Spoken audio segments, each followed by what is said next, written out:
स्वागत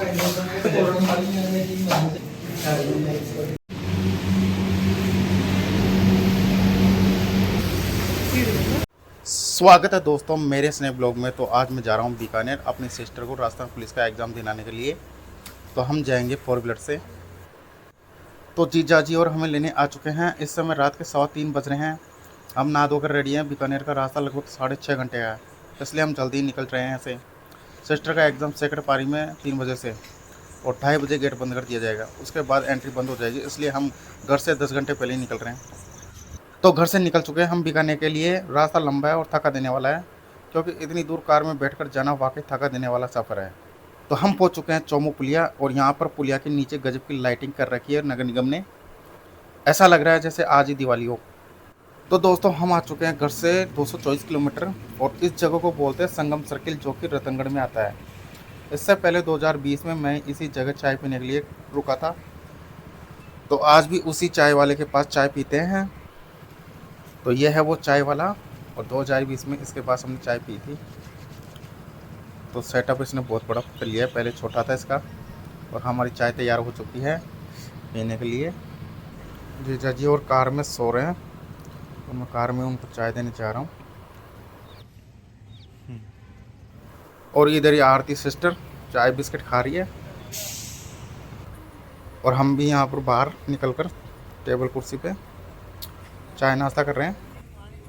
तो दोस्तों चाय नाश्ता करने के बाद वापस से हम बीकानेर के लिए निकल चुके हैं। अब यहाँ से बीकानेर का रास्ता लगभग 131 किलोमीटर है। दोस्तों ये बीकानेर हाईवे सिंगल हाईवे है, यानी कि इसके बीच में डिवाइडर नहीं है। आने जाने का एक ही रोड है, और इसी वजह से दुर्घटना बनी रहती है ओवरटेक के समय।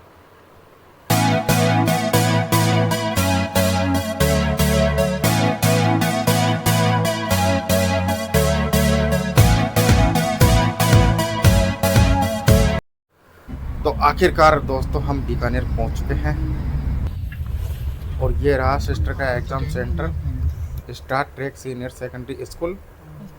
दोस्तों हम सेंटर पर 9:15 बजे ही पहुँच चुके थे। हमें बीकानेर पहुंचने में 5.5 घंटे लगे। उस समय फर्स्ट पारी वालों की सेंटर पर एंट्री हो रही थी, और दूसरी पारी के लिए हमारे पास 5 घंटे का समय था। सोचा इस 5 घंटे का क्या करें, तो हमने बीकानेर के जूनागढ़ किला घूमने का प्लान बनाया, जो कि इस एग्ज़ाम सेंटर से लगभग 5 किलोमीटर की दूरी पर था। तो जूनागढ़ का किला आ चुका है, और यह है जूनागढ़ किले की दीवार, और यह है जूनागढ़ का किला, जो कि दिखने में कितना खूबसूरत और विशाल है। पुराने ज़माने के कारीगरों की अद्भुत कला ही है। उस समय जब ये महल बना होगा तो कितने कारीगर लगे होंगे इसमें। वाकई अद्भुत स्ट्रक्चर है ये। और यह है किले में जाने का एंट्री गेट। तो कार को हमने किले में घुसा दिया है, और हमें रोक लिया इन गार्डों ने। ये गार्ड पर्ची काट रहे हैं पार्किंग की, और गार्ड ने हमें पर्ची काट दी है और 50 रुपये ले लिए, और हम चलते हैं महल के अंदर। महल में जाने के लिए घुमावदार रास्ते बनाए गए हैं, ताकि उस समय आक्रमण से बचा जा सके। तो दोस्तों किले के अंदर आ चुके हैं, और हमारे आने से पहले यहाँ पर बहुत सारी भीड़ हो चुकी है। और ये सभी वो लड़के हैं जो कि एग्ज़ाम देने के लिए बीकानेर आए हैं राजस्थान पुलिस का।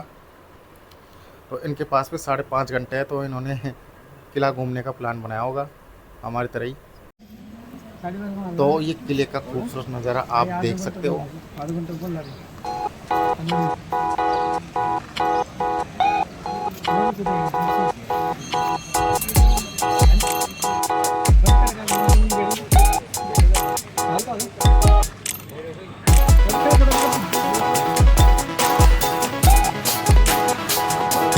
तो हमने 50 रुपये वाला म्यूज़ियम का टिकट कटा लिया है, और हम यहाँ पे देखेंगे म्यूज़ियम, जिसमें कि पुरानी चीज़ें राजा महाराजों के टाइम की यहाँ पे रखी हुई है संभाल कर। ये देखो बुक्स वगैरह, ये पुरानी चीज़ें हैं राजा महाराजा के टाइम की। हालांकि मेरे तो समझ से बाहर है ये जो भी दिख रही है चीज़ें। और ये है गिलास उस समय के, राजा महाराजा इसमें पीते होंगे कुछ। और ये है हवा करने की। यह है कोई मंदिर का स्ट्रक्चर, कितना ही खूबसूरत लग रही है। यहाँ पर एक पेंटिंग है जिसमें राजा महाराजाओं के कुछ चित्र दिखाई दे रहे हैं। यह है सोफे, राजा महाराजाओं के लिए, हालांकि मुझे तो नए लग रहे हैं।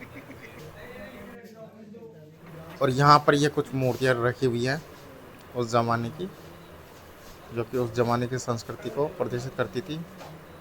और ये है कुछ अलग ही दिख रहा है, इसमें कुछ लिखा हुआ है, हालांकि मैंने पढ़ा नहीं। और ये रहे कपड़े जो कि छोटी बच्चियों के लिए हुआ करते थे। और ये है लहंगा दोस्तों, कितना बड़ा लहंगा है, इसको किस तरह से सजाया गया है। और ये है कपड़े उस ज़माने के जो कि रानियाँ पहना करती थी। और ये है दोस्तों कारपेट, उस ज़माने का शाही कारपेट।